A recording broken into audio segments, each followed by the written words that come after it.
Jason Dalton, the man accused of killing 6 people and injuring 2 others in Kalamazoo, Michigan on February 20th, has reluctantly admitted why he went on his rampage. He blames his Uber app. So for those of you who are not aware, on February 20th in Kalamazoo, Michigan, this guy, Jason Dalton, who was an Uber driver, while he was waiting for one of his other Uber fares, went on a rampage and started shooting a bunch of people. So documents released yesterday revealed the reason behind all of this. And at first he was kind of reluctant to admit it because he didn't want to seem like a crazy person. But then the documents released said that the Uber made him like a puppet. And according to these documents, he says, quote, I asked Dalton why he was carrying his firearm tonight, and he said that the Uber app literally took over his body and mind. Dalton explained that when the Uber symbol turns to black, it literally has control over you. What do we think about that? Literally?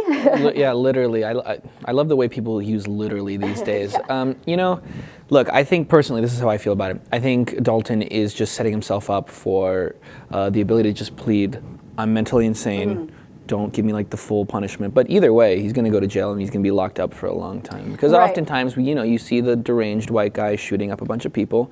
It's not terrorism, right? It's not a mass shooting. Don't worry, this has nothing to do with guns. It's mental health. It's mental health. That's the issue. But then you don't really give any money to mental health issues either. So whatever, that's a different discussion. But yeah, I mean, that's how I feel about it. Do you agree? I mean, do you think that it literally took over his brain? I do not think that it literally took over his body. I mean, it's very interesting because to give you a little insight, I was an Uber driver for about 2 minutes.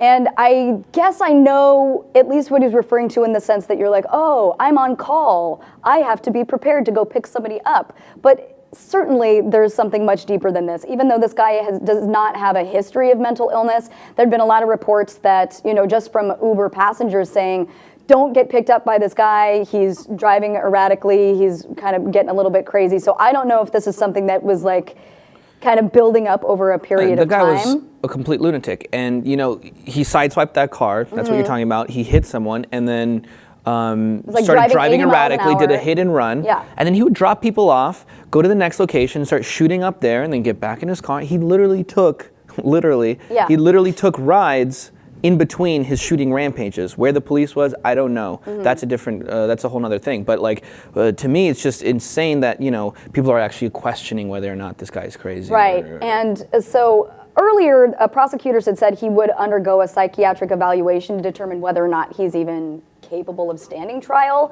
He has not entered a plea, but to just give you an idea, he is charged with 6 counts of murder, 2 counts of assault with the intent to commit murder, and then 8 firearm violations. So even though in Michigan the capital punishment has been outlawed, he's most likely going to be spending the rest of his life in jail. I would hope so. Yeah. Well, we'll see how it turns out, but in the meantime, don't blame apps for your crimes.